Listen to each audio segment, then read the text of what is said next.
देश की नजर बलात्कार के आरोप से घिरे तहलका के पूर्व एडिटर इन चीफ तरुण तेजपाल पर है।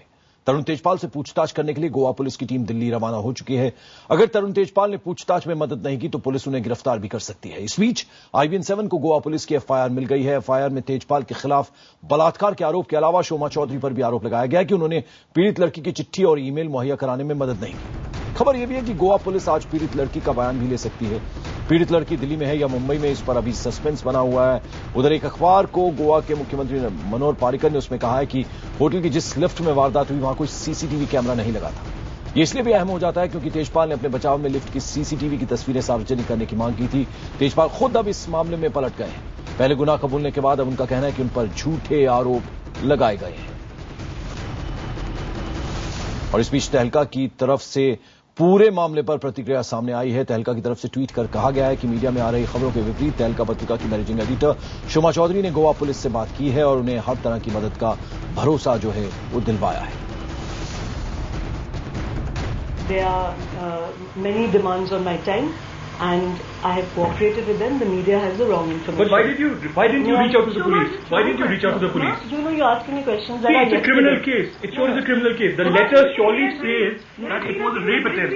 It was an attempt to rape. Earlier you were It was an attempt to rape, Shoma. You will not go to the police till the girl says so. And today Thelka has tweeted saying that you will in fact be cooperating with the police. Has the girl told you that you are... You ask listen to your own question. There is a difference between me going to the police and initiating a case that my colleague may not want voluntarily. Difference between the state initiating a case with which I will of course cooperate, and I have been cooperating, and the information in the media is wrong. Right now I'm going to meet the police, and yesterday I have already sent the information the police needs, and I had sent a mail earlier in the morning to them that I will be sending stuff, but I was talking to the media yesterday as surely it's on public record. So I'm just saying there's a lot of wrong information floating around over there. Do listen to what I'm saying and look at the factuality and chronology of what I'm saying.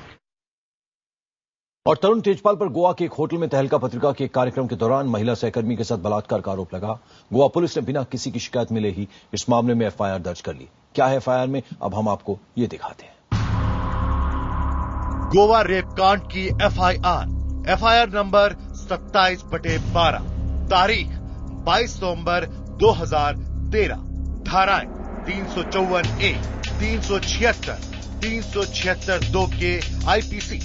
अपराध की तारीख 7 नवंबर से 11 नवंबर 2013। अपराध का स्थान hotel Goa. शिकायतकर्ता Sunita Samant, police inspector CID crime branch Dona Paula, Goa. आरोपी Tarun Tejpal, editor in chief तहलका.com। 21 नवंबर 2013 को कई सोशल साइट्स, न्यूज चैनलों में खबर थी कि गोवा में 7 नवंबर से 11 नवंबर 2013 को तहलका.com की ओर से आयोजित थिंक फेस्ट के दौरान तरुण तेजपाल ने कथित तौर पर तहलका की एक महिला पत्रकार पर यौन हमला किया, महिला के सम्मान को ठेस पहुंचाई। चूंकि ये कृत्य गोवा के एक होटल में हुआ था, इसलिए खबर देखने के बाद पुलिस विभाग को इस मामले में शुरुआती जांच करना उचित लगा। ये बताया गया कि पीड़ित महिला ने तहलका.com की मैनेजिंग एडिटर शोमा चौधरी को पूरी घटना का ब्यौरा देते हुए एक ईमेल भेजा है। शोमा चौधरी को हमने वो शिकायत और उससे जुड़ी तमाम जानकारियां गोवा पुलिस की क्राइम ब्रांच के साथ साझा करने को कहा ताकि आगे की कानूनी कार्रवाई की जा सके। मैंने अपना मोबाइल नंबर 78757 से शोमा चौधरी के मोबाइल फोन 98102 6 पर SMS संदेश भी भेजा। कोई जवाब न आने पर मैंने उनके मोबाइल नंबर पर पुलिस कंट्रोल रूम से संपर्क किया। मैंने उन्हें पीड़ित महिला की शिकायत और उससे संबंधित तमाम जानकारियां हमें भेजने का अनुरोध दोहराया। उन्होंने हमें भरोसा दिया कि वो ईमेल देखकर जरूरी सहायता करेंगी। पड़ताल के दौरान हमें निम्नलिखित जानकारियां भेजी गई। ये जानकारी खुद कथित पीड़ित ने ही लिखी है। पीड़ित ने आरोप लगाते हुए लिखा है, जब हम होटल के ब्लॉक 7 से निकल रहे थे तब श्री तेजपाल मेरी बाहें पकड़कर मुझे लिफ्ट में वापस ले गए। उन्होंने कहा चलो बॉब को जगाते हैं। मैंने पूछा कि वो ऐसा क्यों करना चाहते हैं। उसी वक्त मुझे एहसास हुआ कि श्री तेजपाल लिफ्ट पैनल के बटन दबा रहे थे ताकि लिफ्ट कहीं भी रुके नहीं और उसके दरवाजे न खुल सके। गोवा पुलिस की एफआईआर में इसके बाद पीड़ित ने अपनी पूरी आपबीती सुनाई है, लेकिन हम आपको वो अंश नहीं दिखा सकते। लेकिन उन शब्दों और उनमें कैद पीड़ा से समझा जा सकता है कि आखिर तरुण तेजपाल पर गोवा पुलिस ने बलात्कार का केस क्यों दर्ज किया है। और दिल्ली में तरुण तेजपाल के घर के बाहर मौजूद है हमारे संवाददाता ब्रिजेश तिवारी। ब्रिजेश, तरुण तेजपाल के बारे में इस वक्त क्या उनके वेयर अबाउट्स हैं, उस बारे में कुछ जानकारी मिल पाई? और आज अब पूछताछ होगी, गोवा पुलिस रवाना हो चुकी है दिल्ली के लिए। बिल्कुल, देखिए गोवा पुलिस यहाँ पर रवाना जरूर हो चुकी है, लेकिन अब इंतजार सबको इस बात का है कि जैसे ही गोवा पुलिस तरुण तेजपाल के घर पर पहुंचती है उसके बाद जो इन्वेस्टिगेशन होती है वो क्या कुछ रहती है। इससे पहले मैं आप दिखा दूं, मेरे ठीक पीछे जो है तरुण तेजपाल का घर है। कल भी हम लोग जब यहाँ पर थे तो दिल्ली पुलिस के कुछ जवान जरूर यहाँ पर आए थे, कुछ देर वो इस घर के अंदर भी मौजूद थे। जानकारियां उन्होंने इकट्ठा की थी तरुण तेजपाल को लेकर, उसके बाद वो चले गए। अब इंतजार इस बात का है कि जैसे ही गोवा पुलिस यहाँ पे आती है उनसे पूछताछ की जाएगी और तमाम जो उन पर आरोप लगे हैं, जिन धाराओं के तहत उन पर मुकदमा दर्ज किया गया है, उन तमाम चीजों पे उनसे पूछताछ करेगी गोवा पुलिस, उनसे सफाई मांगेगी और अगर जरूरत पड़ती है तो हो सकता है गोवा पुलिस उनको गिरफ्तार भी कर ले। लेकिन ये तभी मुमकिन होगा जब गोवा पुलिस यहाँ पहुंचती है, उनसे पूछताछ शुरू करती है। कल जैसा मैंने बताया, कल भी तरुण तेजपाल अपने घर पर मौजूद नहीं थे और जो अब तक हमें जानकारी मिली है उसके मुताबिक अभी भी तरुण तेजपाल अपने घर पर मौजूद नहीं है। अब गोवा पुलिस जैसे यहाँ पहुंचेगी उसके बाद ही साफ हो पाएगा कि क्या वाकई तरुण तेजपाल घर के अंदर है या फिर कहीं और। बिल्कुल, तो जैसा कि ब्रिजेश तिवारी बता रहे हैं, अभी भी तरुण तेजपाल अपने घर में मौजूद नहीं है और गोवा पुलिस जैसे ही दिल्ली पहुंचेगी तो देखना होगा फिर कैसे वो तरुण तेजपाल तक पहुंचती है। बहुत बहुत शुक्रिया आपका ब्रिजेश तिवारी। और इस बीच एक अखबार से बातचीत के दौरान गोवा के मुख्यमंत्री मनोहर पर्रिकर ने कहा कि होटल की जिस लिफ्ट में वारदात हुई वहां कोई सीसीटीवी कैमरा ही नहीं लगा था। हमारे पास लिफ्ट का कोई सीसीटीवी नहीं है, लिफ्ट के बाहर सीसीटीवी कैमरा लगा हुआ था।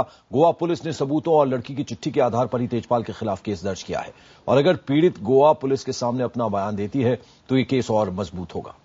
यहां आपको बता दें कि कल तरुण तेजपाल ने मीडिया को लिखी चिट्ठी में मांग की थी कि होटल की लिफ्ट में लगे सीसीटीवी की फुटेज को सार्वजनिक किया जाए ताकि सच्चाई दुनिया के सामने आ सके। और कल तक अपने गुनाह कबूलने और बिना शर्त माफी मांगने वाले बलात्कार के आरोपी तरुण तेजपाल अपनी बात से पलट गए। तरुण तेजपाल ने तहलका की एक महिला पत्रकार के लगाए आरोपों को शुरुआती दौर में कबूलने के बाद अब खुद को फंसाए जाने का आरोप लगाया है। तहलका के पूर्व एडिटर इन चीफ तरुण तेजपाल के रुख में यह बदलाव गोवा पुलिस की तरफ से एफआईआर दर्ज किए जाने के बाद आया है। तरुण तेजपाल ने एक अंग्रेजी अखबार को दिए इंटरव्यू में अब पीड़ित लड़की पर झूठ बोलने का आरोप मढ़ दिया। तेजपाल के मुताबिक उन्हें झूठे मामले में फंसाया जा रहा है और इस साजिश के पीछे राजनीतिक ताकतें काम कर रही हैं। उन्होंने अखबार से कहा कि पूरा घटनाक्रम झूठे तथ्यों की नींव पर खड़ा किया गया है। तेजपाल के मुताबिक अब जांच के बाद सारी सच्चाई सामने आ जाएगी। तेजपाल के मुताबिक अब तक उन पर जो आरोप लगाए गए हैं और नौकरी बचाने के लिए महिला सहकर्मी पर समझौते का दबाव डालने की जो बातें कही जा रही हैं वो आधा सच है।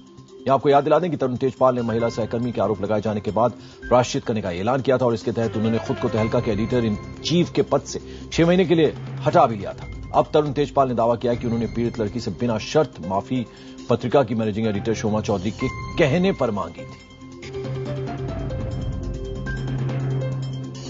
और हमारे साथ इस वक्त सामाजिक कार्यकर्ता आभा सिंह जुड़ रही हैं। आभा जी, क्या माना जाए, अब अपनी बात से तरुण तेजपाल पलटते हुए नजर आ रहे हैं? जी, तरुण तेजपाल जो है अब वो वकीलों की बताई हुई भाषा में बोल रहे हैं। अब वो जो है ये कोर्ट का मामला बन गया है। तो उन्होंने जो पहले अपनी सच्चाई बोली थी उस वक्त तरुण तेजपाल को लग रहा था कि शोमा चौधरी के मध्यस्थता से ये जो महिला पत्रकार है ये केस नहीं रजिस्टर कराएगी और मामला रफा दफा हो जाएगा। लेकिन जब मीडिया आ गई और पब्लिक आउटक्राई हो गया उसके बाद तरुण तेजपाल ने जब देखा कि ये महिला जर्नलिस्ट जिसके ऊपर सेक्सुअल असॉल्ट, जिसने उनके ऊपर रेप का चार्ज लगाया है, जब वो पीछे नहीं हट रही है तब उन्होंने वकीलों की बात में आके अब अपने बात से मुकर गए हैं। हालांकि उस वक्त जो होना था पुलिस को एफआईआर रजिस्टर करके। आभा, नहीं लगता आपको कहीं ना कहीं शोमा चौधरी जो हैं वो भी जिम्मेदार होती हैं इसके लिए? जी बिल्कुल, जो 201 आईपीसी कहता है कि उसमें जब आप किसी ऑफेंडर को स्क्रीन करते हैं, इसमें शोमा चौधरी जो है तरुण तेजपाल को बचा रही हैं। उन्होंने 4 दिन का समय दिया ताकि जो एविडेंस है वो मिटाई जा सके। नहीं तो जो कानूनन कहता है कि 165 सीआरपीसी कहता है कि पुलिस को तुरंत रेड करनी चाहिए थी, जो एविडेंस थी उसको समेटना चाहिए था। शोमा चौधरी ने 4 दिन का समय जाया किया। उनका जो विशाखा गाइडलाइंस के प्रति रूल बनता है कि उनको तुरंत पुलिस उनको बताना चाहिए था कि ये कंप्लेन की कॉपी देनी थी। शुक्रिया आभा सिंह हमसे बात करने के लिए, IVN7 से बात करने के लिए। और इस वक्त एक खबर आ रही है गोवा से। गोवा महिला आयोग ने गोवा बलात्कार कांड की जांच कर एक चिट्ठी गोवा पुलिस के DIG को सौंपी है। गोवा महिला आयोग की अध्यक्ष विद्या शेत ने कहा है कि इस चिट्ठी के जरिए गोवा पुलिस से उनकी जांच रिपोर्ट मांगी गई है। गोवा महिला आयोग ने इस मामले में राज्य की पुलिस से पूरी रिपोर्ट मांगी है। गोवा पुलिस ने उन्हें भरोसा दिया कि सोमवार तक महिला आयोग को रिपोर्ट दे दी जाएगी। गोवा पुलिस की रिपोर्ट मिलने के बाद महिला आयोग इस मामले में अपनी तरफ से कदम उठाएगा। महिला आयोग का भी मानना है कि ये यौन शोषण का मामला है और इस मामले में तहलका के एडिटर इन चीफ पद से तरुण तेजपाल का खुद को अलग कर लेना पर्याप्त नहीं है। गोवा महिला आयोग ने इस पूरे मामले की भर्त्सना की है। हमने कल DIG को एक लेटर दिया है और हमने वो उनके बारे में जो इन्वेस्टिगेशन किया है, यानी उन्होंने ऑलरेडी FIR दर्ज किया है उनके मुताबिक से, और फुटेज भी उन्होंने ये किया है, लिया है फुटेज। तो हमने उनके अपने तरफ से उनको लेटर देकर वो प्रॉपर इन्वेस्टिगेशन का रिपोर्ट मांगा है। उन्होंने क्या किया है और वो क्या करने वाले हैं अभी तक पता नहीं, लेकिन हमने पूरी की पूरी रिपोर्ट उनके पास मांगी है। और हमारे साथ इस वक्त गोवा से संवाददाता नमिता शरण जुड़ रही हैं। नमिता, आपसे मैं जानना चाहूंगा दो बातें। एक तो क्या की जो गोवा पुलिस है रवाना हुई है दिल्ली के लिए, कब रवाना हुई, और दूसरा जो ये महिला आयोग की तरफ से चिट्ठी लिखी गई है उसमें क्या कुछ इंपॉर्टेंट पॉइंट्स हैं जो पुलिस को चिट्ठी लिखी है उन्होंने? जी पंकज, जहां तक गोवा पुलिस के रवाना होने की बात है, ये कल से ही बात चल रही थी कि गोवा पुलिस जल्दी ही निकलने वाली है। तो मुझे लगता है कि आज वो अपना काम शुरू कर देगी पहुंच करके दिल्ली। और जहां तक विमेन कमीशन का है, विमेन कमीशन ने इस मामले को काफी गंभीरता से लिया है और जो विमेन कमीशन की चेयरपर्सन है विद्या सेठ तनावड़े, उन्होंने लिखित रूप से पूरा डिटेल मांगा है। इस घटना का पूरा डिटेल उन्होंने गोवा पुलिस DIG से मांगा है ताकि वो अपने स्तर पर उसकी जांच कर सके और ये देख सके कि जो यौन उत्पीड़न जो हुआ है वो किस किस तरह से और किस स्टेज, क्योंकि अब काफी अटकलें लगाई जा रही हैं कि और उत्पीड़न हुआ है, नहीं हुआ है, म्यूचुअल था, मतलब ये इन तमाम चीजों पर वो खुद अपनी तरह से जांच करना चाहती है। और उसका कहना है कि जैसे ही ये रिपोर्ट मिलेगी तो वो जो चीफ मिनिस्टर मनोहर पर्रिकर है उन पर भी दबाव डाल पाएगी और कि इस केस को काफी गंभीरता से लिया जाए। और मैं बताऊं कि पहले ही मनोहर पर्रिकर ने ये साफ कर दिया है कि इस तरह के जो हाई प्रोफाइल केसेस हैं उनको दबाया नहीं जाना चाहिए और गोवा पुलिस अपने स्तर पर पूरी तरह से इस केस की जांच में अपना काम करेगी। चलिए, बहुत बहुत शुक्रिया नमिता शरण इस तमाम जानकारी के लिए।